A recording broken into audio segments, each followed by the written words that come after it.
بابا او بابا بابا 3 دن رہ گئے ہیں قربانی والی عید میں، ہمیں بھی گوشت ملے گا نا بابا؟ بابا کہنے لگے ہاں ہاں کیوں نہیں ملے گا، بالکل ملے گا۔ بچی کہنے لگی بابا لیکن پچھلی عید پر تو کسی نے بھی ہمیں گوشت نہیں دیا تھا، اب تو پورا سال ہو گیا ہے گوشت دیکھے ہوئے بھی۔ بابا نے کہا نہیں شازیہ، اللہ نے ہمیں بھوکا تو نہیں رکھا نا میری پیاری بیٹی، ہر حال میں اللہ کا شکر ادا کرنا چاہیے۔ ڈاکٹر صاحب قربانی کے لیے بڑا جانور لے کر آئے ہیں اور ماسٹر جی بھی تو لے کر آئے ہیں نا، ہم غریبوں کے لیے ہی تو قربانی کا گوشت ہوتا ہے، امیر لوگ تو سارا سال گوشت ہی کھاتے ہیں۔ خیر، آج عید قربان پر مولوی صاحب بیان کر رہے ہیں کہ قربانی میں غریب مسکین لوگوں کو نہیں بھولنا چاہیے، ان کے بہت سارے حقوق ہوتے ہیں۔ شازیہ کا باپ بھی نماز ادا کر کے گھر پہنچ گیا۔ گھنٹہ بھر انتظار کرنے کے بعد شازیہ بولی کہ بابا ابھی تک گوشت نہیں آیا۔ بڑی بہن رافیہ بولی چپ ہو جا شازی، بابا کو تنگ کیوں کر رہی ہو؟ وہ چپ چاپ دونوں کی باتیں سنتا رہا اور نظر انداز کرتا رہا۔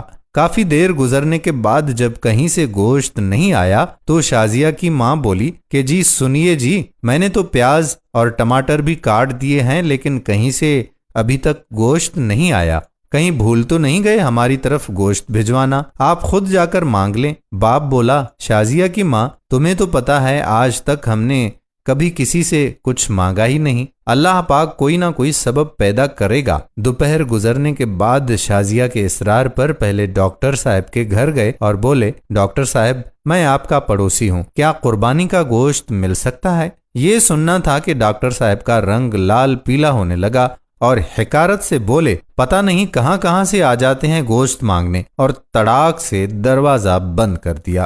توہین کے احساس سے اس کی آنکھوں میں آنسو آ گئے اور بوجھل قدموں سے چل پڑا۔ راستے میں ماسٹر جی کے گھر کی طرف قدم اٹھے اور وہاں بھی وہی دستے سوال۔ ماسٹر جی نے گوشت کا سن کر عجیب سی نظروں سے دیکھا اور چلے گئے۔ تھوڑی دیر کے بعد باہر آئے تو شاپر دے کر جلدی سے اندر چلے گئے، جیسے اس نے گوشت مانگ کر بہت بڑا جرم کر دیا ہو۔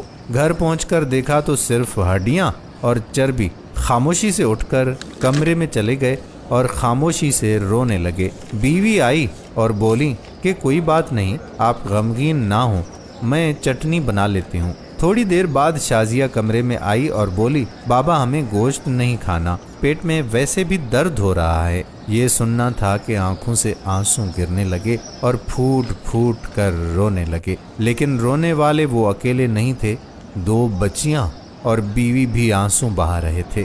اتنے میں پڑوس والے اکرام کی آواز آئی جو سبزی کی ریڑھی لگاتا تھا، انور بھائی دروازہ تو کھولو، دروازہ تو کھولو۔ اکرم نے 3-4 کلو گوشت کا شاپر پکڑا دیا اور بولا کہ گاؤں سے چھوٹا بھائی لایا ہے، اتنا ہم اکیلے نہیں کھا سکتے، یہ تم بھی کھا لینا۔ خوشی اور تشکر کے احساس سے آنکھوں میں پھر آنسو آ گئے اور اکرم کے لیے دل سے دعائیں نکلنے لگیں۔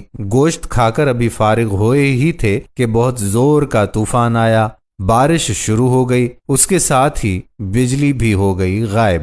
دوسرے دن بھی بجلی نہیں آئی، پتہ کیا تو معلوم ہوا کہ ٹرانسفارمر ہی جل گیا ہے۔ تیسرے دن شازیہ کو لے کر وہ باہر کہیں جا رہے تھے تو دیکھا کہ ماسٹر جی اور ڈاکٹر صاحب بہت سا گوشت باہر پھینک رہے تھے جو بجلی نہ ہونے کی وجہ سے خراب ہو چکا تھا اور اس پر کتے جھپٹ رہے تھے۔ شازیہ بولی کہ بابا کیا کتوں کے لیے قربانی تھی؟ وہ شازیہ کا چہرہ دیکھتے رہ گئے اور ماسٹر جی اور ڈاکٹر صاحب نے یہ سن کر گردن جھکا لی۔